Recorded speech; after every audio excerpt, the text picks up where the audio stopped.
Now, I can sit here and tell you that day one was the best WWE pay-per-view of the entire year.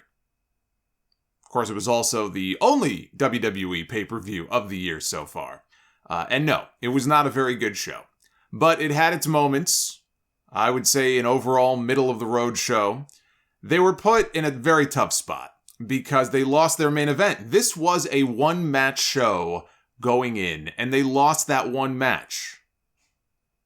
So you could not have envisioned, if you are Vince McMahon or any of the people behind the scenes in WWE, you could not have envisioned or hoped against a worse scenario than the one that played out for them last night in losing the biggest match on the entire show and the biggest storyline that's been going on in the company now for the past few months.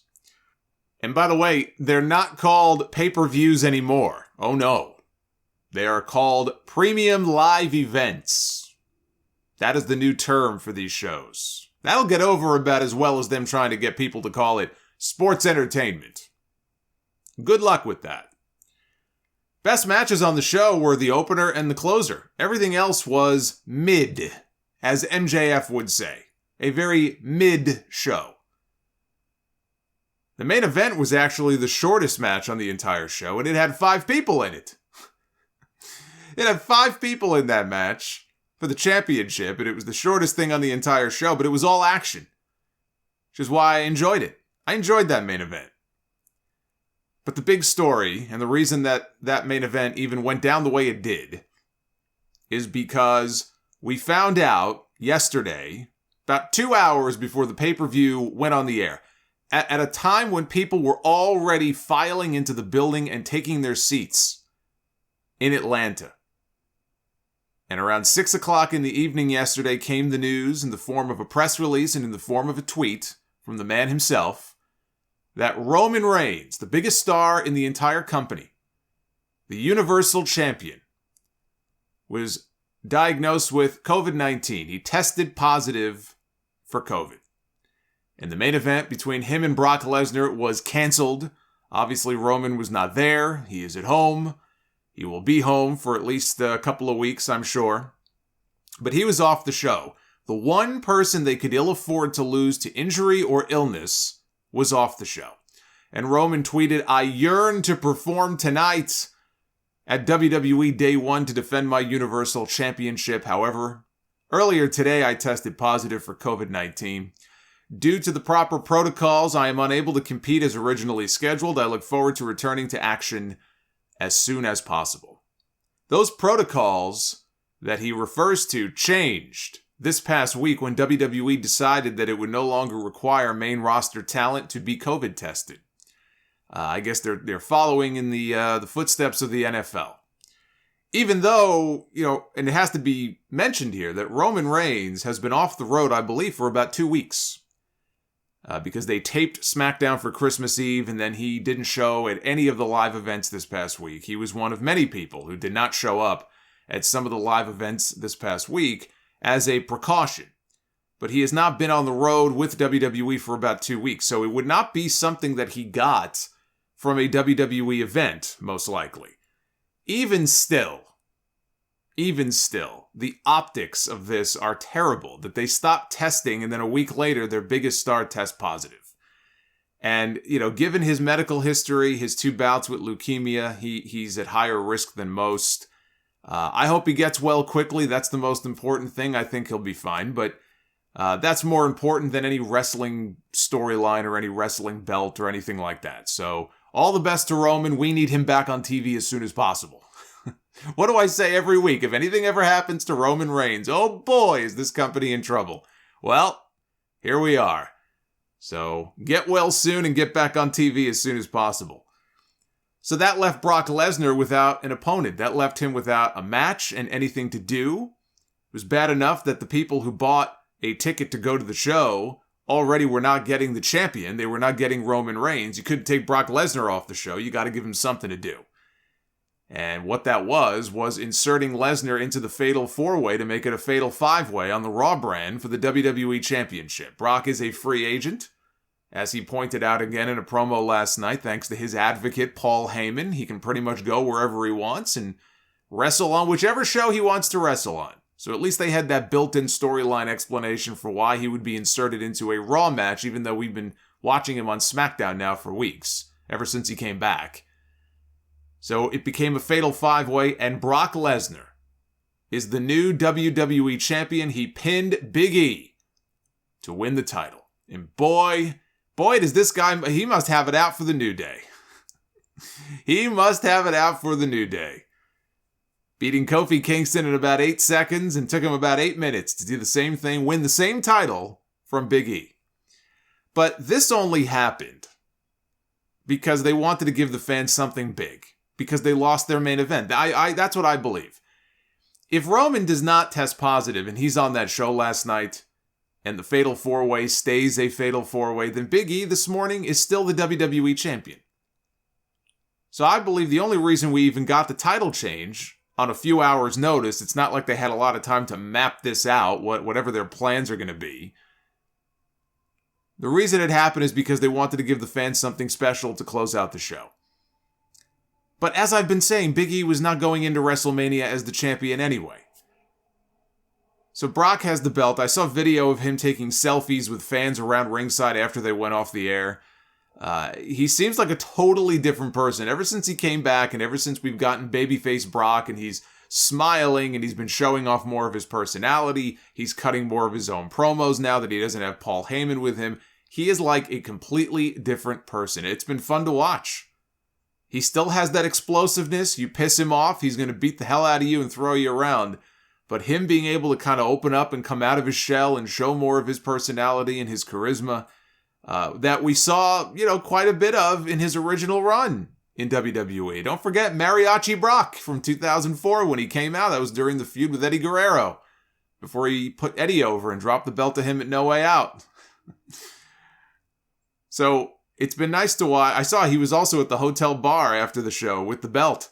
He was taking pictures with Wayne Gretzky and the TNT hockey crew. They all had big smiles on their faces. Just a couple of Canadians hanging out.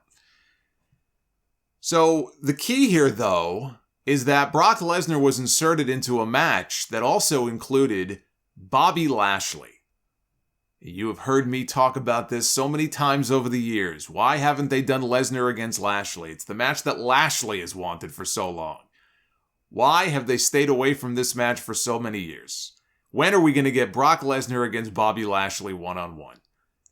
Well, we didn't get Brock Lesnar against Bobby Lashley one-on-one, but we did get them in the same match. They did some spots together.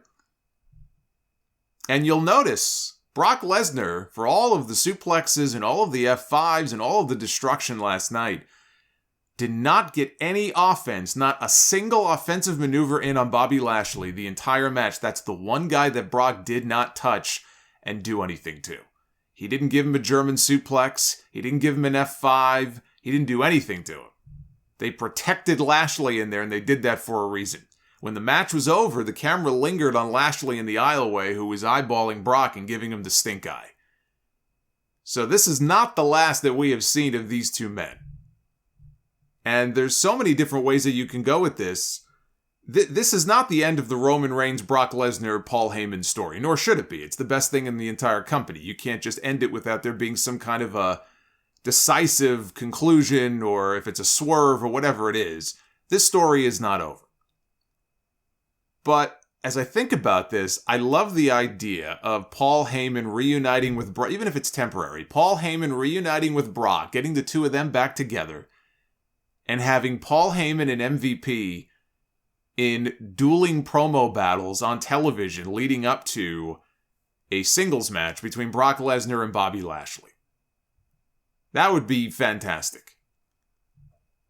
But instead of WrestleMania, it's looking like we might be getting the match at the Royal Rumble. And so if you do the match at the Royal Rumble, then what do?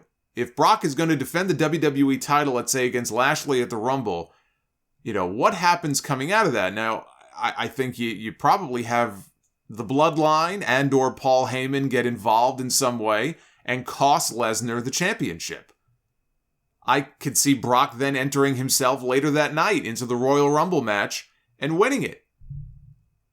Because if you think about potential winners of the men's Royal Rumble match, Brock Lesnar, even before what happened last night, Brock Lesnar had to be at or near the top of most people's lists as far as potential Rumble winners this year, just the way things were kind of shaping up.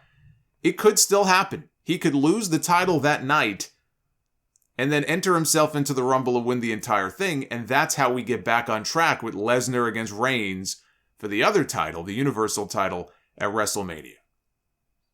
Although they could tease things out a little bit, maybe Brock, is Brock going to pick Lashley and go back after Lashley? We all know, though, it would end up being Roman Reigns. So I don't know how much drama there would be in that decision, but that to me, as I think of all the potential scenarios here, seems like it might be the likeliest scenario to play out. But keep in mind, we've got 2 nights of WrestleMania again. Maybe Roman Reigns and Brock Lesnar each wrestle a match on night 1 against other opponents, with the winners meeting on night 2.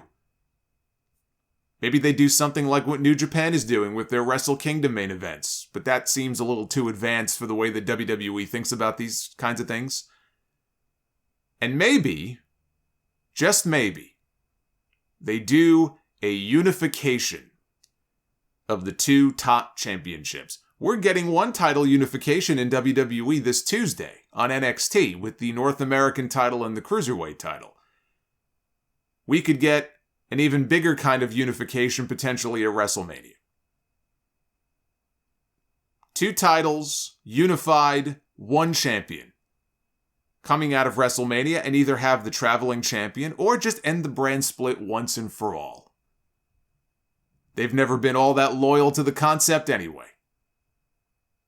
That would seem to be the least likely of all of the potential scenarios. Knowing them, they would do Roman Reigns against Bill Goldberg, maybe on night 1, with the winner facing the winner of Lesnar against Lashley then on night 2, or something along those lines. Goldberg was just on Pat McAfee's show, and he said he's got 1 match left on his WWE deal. Now, he's also got a shoulder that needs surgery, but if he gets it, he's been putting it off for a while. He says if he gets the shoulder surgery, he's going to be out for a very long time. So he may be putting off the surgery until after he has that 1 last match. Now, they were supposed to do Roman against Goldberg 2 years ago before Reigns pulled out. That was at the beginning of the pandemic. If Drew McIntyre is suddenly out of the picture for WrestleMania with a neck injury, and I'm going to get to him in a second, and let's say they're short on top names to just sort of plug in there against him, it is not at all far-fetched that Vince McMahon gets the Goldberg versus Roman Reigns match that he has wanted to do. On at least night 1, at least, of WrestleMania. It could very well happen. Becky Lynch is still the Raw Women's Champion. She beat Liv Morgan. I don't believe that it was ever about Liv Morgan. That's why I picked Becky to win in my predictions. And I said that she should win. It was the right outcome of the match. I know some people disagree with me, but it was the right outcome. This was never about Liv Morgan. I think it was about Becky Lynch having somebody to beat before she goes on to wrestle Bianca Belair at WrestleMania.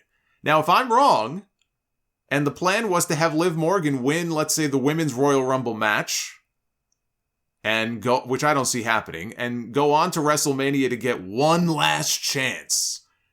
That 3rd match, 1 last chance against Becky Lynch, with the idea that Becky cheated in their first 2 matches.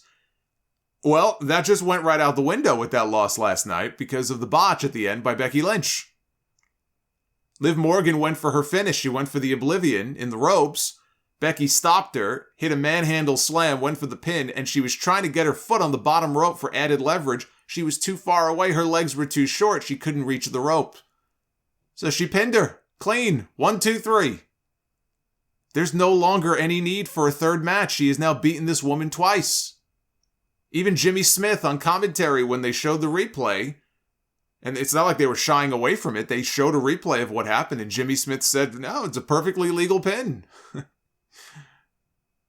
So I don't see the point in going back to this again. I think the match of WrestleMania is Becky and Bianca. Could you work Liv in there and make it a triple threat? You could, but I think that's not the match to do. Edge against The Miz. Edge pinned The Miz. This was all about the return of Beth Phoenix with her very angry face. in the middle of this match. Maurice was getting involved left and right. She was trying to fuck Edge over left and right in this match. Out comes Beth Phoenix. She is standing in the aisleway. No music. Nothing. Camera pans over. We see her standing there. And she has a look on her face like she is trying to hold in the biggest shit that you could possibly imagine. She is just, she's trying with every fiber of her being and every muscle in her sphincter to hold it in. I mean, you should see the look on this woman's face. I mean, she's just standing there. She's not doing anything. And it felt like this was going on forever until finally Kevin Dunn decides to play her glamazon music, and then she starts to make her way down to the ring. It's as if she was trapped in some kind of force field that was lifted the moment that they pushed play on her music, and then she started walking down to the ring. So that was kind of goofy. It was good to see her back, very predictable. I think we all knew this is where this was leading to. I didn't know if she was going to be on the pay-per-view or not. Or, I'm sorry, the premium live event. This match played out exactly the way that I told you all it would. This was the most disappointing match that Edge has had since the WrestleMania match 2 years ago at Randy Orton. I thought that was way, way too long and pretty boring, and this was also a very boring match. This does not even hold a candle to any of the matches that Edge had last year. But it served the purpose, which was to set up the inevitable mixed tag match. When they decide to do it is the only question. Again, I don't see how they stretch this out to WrestleMania, but Edge could always go away. Could always put him out with an injury. 6 weeks later, he comes back, and it's time for WrestleMania. But there are lots of other matches I'd rather see him in on that show than a mixed tag match. Drew McIntyre was written off television. And this is even before I read about the injury update on him. The way that they did the backstage segment last night, after he beat Madcap Moss a little bit later on, Moss and Corbin attacked him in the back, and they wrapped a chair around his neck, and Corbin dropped this giant piece of, it's like a steel beam over the chair, and they seemingly were writing him off television for at least a couple of weeks. And we found out later that there is a legitimate injury issue with him, and that's the reason why they shot the angle and did what they did. Now, in WWE storylines, Drew McIntyre suffered a cervical neck strain with severe contusions. Them and their fucking contusions. Upon further evaluation by medical staff, he will have a follow-up with an orthopedic cervical specialist. Per PW Insider, the word backstage is that this was done because McIntyre has been dealing with some legitimate neck issues of late for several weeks, and he is going to be undergoing further medical testing. There's no word on how long he will be out of action for. The hope among those that they have spoken with is that it will end up being a short-term in-ring hiatus. Who knows what that means? Short-term could be 2 weeks. Short-term could be, 4 weeks or 5 weeks. Maybe he misses the Royal Rumble. Until he gets checked out, we just don't know. But there were a lot of people over the course of the night who pointed out to PW Insider how insanely hard McIntyre has been going in recent weeks despite the neck issues, including him working multiple times a night. Over the recent live event tour, saw him doing tag matches against the Usos and also some stiff street fights with Sheamus. And one person noted that McIntyre went down swinging to injury for the company. That does not sound good at all. I mean, anything with the neck does not sound good. The fact that he went down swinging, I don't know. I look at that as a very positive outlook for how this might turn out. And if they lose him going into WrestleMania when he may have been factored into the Universal title plans, that's another just heavy blow for them at a time when they can ill afford to have people high up on the card go down to injury or illness. I mean, they just can't afford for it to happen. They don't have enough people at the top. If they lose a whole bunch of people at once between now and then, they're in a lot of trouble. They had another injury on the show as well. Ridge Holland, who tagged with Sheamus on the kickoff show against Cesaro and Ricochet. Early in the match, Ricochet was flipped up into the air by his partner. Cesaro flipped him up. He was doing this standing 450. And he came down foot first right on Ridge's nose. And he broke his nose. It was pretty obvious that he probably broke his nose. Later on, they made it official. He did break his nose. He immediately checked out of the match. Sheamus went on to win anyway. And I think he's going to have to dust off his old face mask and give it to his buddy Ridge. But when we see Ridge back on TV, I don't know. That guy's had a string of bad luck with injuries, and if it's just a broken nose, he could be on TV and not wrestle. You know, again, maybe wear some kind of face mask. But that looked very gnarly. And we had a special announcement yesterday with regards to the Royal Rumble, and it came from Johnny Knoxville. 15 years to the day that Kevin Federline pinned John Cena on Monday Night Raw. A win, by the way, that Cena never did avenge. Johnny Knoxville here, 15 years later on New Year's Day, announced that he was training to be in this year's Royal Rumble match. And he said that he has been spending a lot of time over the holiday thinking about how he wanted to start off 2022, and he decided that he wants to kick ass and take names. And the best way to do that is to make a run for the Rumble. Training begins today. And he's got a movie coming out. They're coming out with another Jackass movie, Jackass Forever. Literally comes out a few days after the Royal Rumble. And the whole cast of the movie was on SmackDown, or not SmackDown, it was on Raw. They were on Raw a few weeks ago. They did a little segment with RK Bro in the back. So Johnny Knoxville is going to be in the Royal Rumble match. And as I said last night, I cannot muster up the energy to get too angry about this. There's a lot of things to get angry about and upset about. I don't have the energy to get angry over this because who cares? It doesn't even matter. You know, oh, he's taking up a spot from somebody. Who's he taking a spot from? Who would get Johnny Knoxville's spot that would get over in the Royal Rumble match? Give me a break. So if Johnny Knoxville goes in there, and if Brock Lesnar ends up in the Rumble and fucking throws this guy around, or if we get Walter making a Royal Rumble debut appearance here, and we can get one good Walter chop to Johnny Knoxville, then it would be all worth it. As long as one of those two scenarios plays itself out, I don't really care. It's fine with me. They have bigger issues with the Royal Rumble on the women's side. They don't have enough women. They don't even have 30 women on the roster, so usually they call up a few names from NXT. You look at the state of these women's divisions right now, they're going to have to call up a lot of faces from NXT.